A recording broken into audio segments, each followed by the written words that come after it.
बोलिए भारत माता की, भारत माता की, अमर शहीद बुद्धू नौनिया की।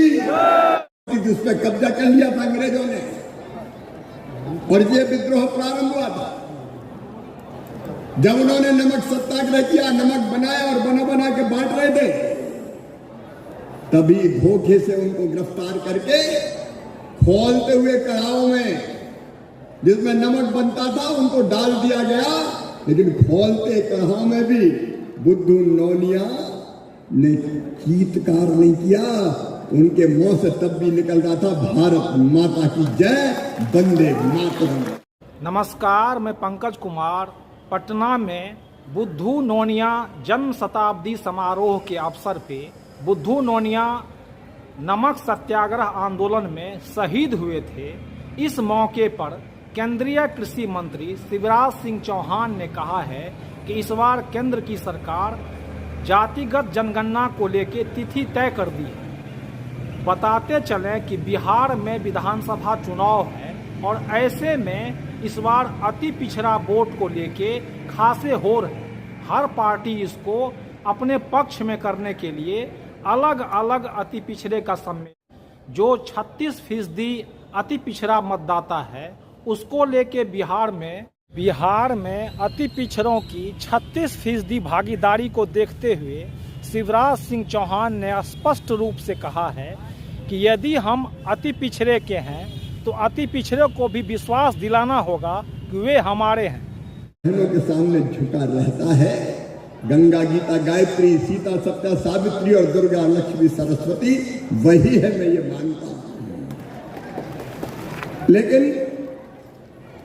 प्रधानमंत्री नरेंद्र मोदी जी के नेतृत्व में मैं आज गर्व के साथ कहता हूं कि नरेंद्र मोदी जी आज भारत के पिछड़ों के, गरीबों के, वैसे तो सबका साथ, सबका विकास और सबका विश्वास सबके लिए उन्होंने किया है, लेकिन अत्यंत पिछड़े समाज के लिए जितना मोदी जी और नीतीश जी यहाँ की एनडीए सरकार ने किया है, कभी किसी ने नहीं किया। हमारी दीदी को भी सम्मान अगर मिला है तो एनडीए की सरकार में मिला है। और दीदी चिंता मत करना, आपके साथ खड़े समाज को आगे बढ़ाने के लिए। मैं दिल्ली में रहता हूं, 12 सफदरजंग रोड पे।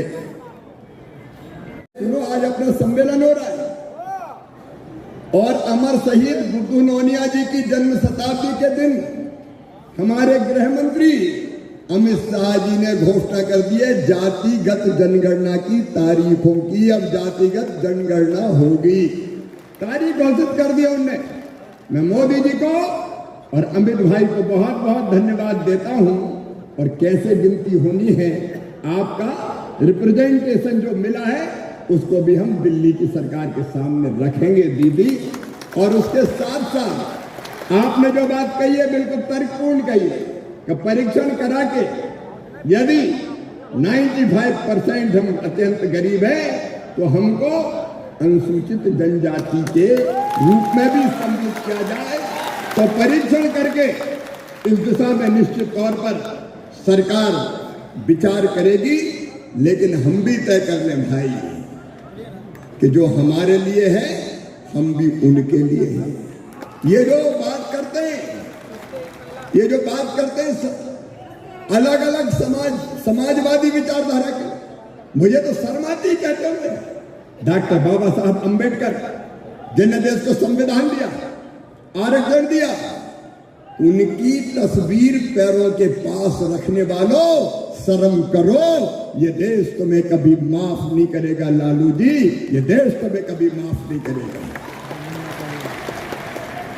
मेरे प्रिय बहनों और भाइयों, आपके बीच आके मैं अत्यंत लगातार हमेशा चुनाव हर 6 महीने में कोई ना कोई राज्य में होते रहते हैं और ये लगातार होने वाला चुनाव देश की प्रगति और विकास में बाधक है। इसलिए मोदी जी ने कहा है कि एक देश एक चुनाव होना चाहिए। 5 साल में लोकसभा और विधानसभा दोनों के चुनाव एक साथ होना चाहिए ताकि 4.5 साल विकास हो और जनता का कल्याण हो। हम मोदी जी के इस आह्वान के साथ भी है। आइए आज हम सब संकल्प करें कि समाज को तो आगे बढ़ाएंगे, कोई कसर नहीं छोड़ेंगे। और 2-3 चीजें दीदी मैं आपसे कहता हूं, बिहार की सरकार को मैं धन्यवाद देता हूं। मैं मंत्री हूं, ग्रामीण विकास भी, कृषि मंत्री भी हूं। किसानों की आय बढ़ाने की कोशिश चल रही है और जितने गरीब भाई बहन हैं वो चिंता ना करें। 2018 तक की सूची के पूरे मकान भारत सरकार ने बिहार सरकार को गरीबों के बकाने के लिए दिए। लेकिन दीदी अगर अपने कोई गरीब भाई बहन रह गए तो सर्वे में उन सबके नाम जुड़ जाए। दोनों उप मुख्यमंत्री जी बैठे वो देख लें और आप सूची भेज दीजिए। हम हर गरीब का पक्का मकान बना के देंगे, आप चिंता मत कीजिए। हर गरीब का पक्का मकान। उस विभाग का मंत्री मैं हूं और आज माताएं बहनें भी आई है बड़ी संख्या में।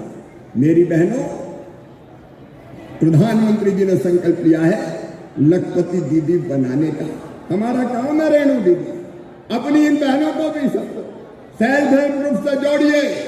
अब हम हाथ नहीं फैलाएंगे, आंसू नहीं बहाएंगे और गरीब भी नहीं रहेंगे। हम अपने परिश्रम से आगे बढ़ेंगे।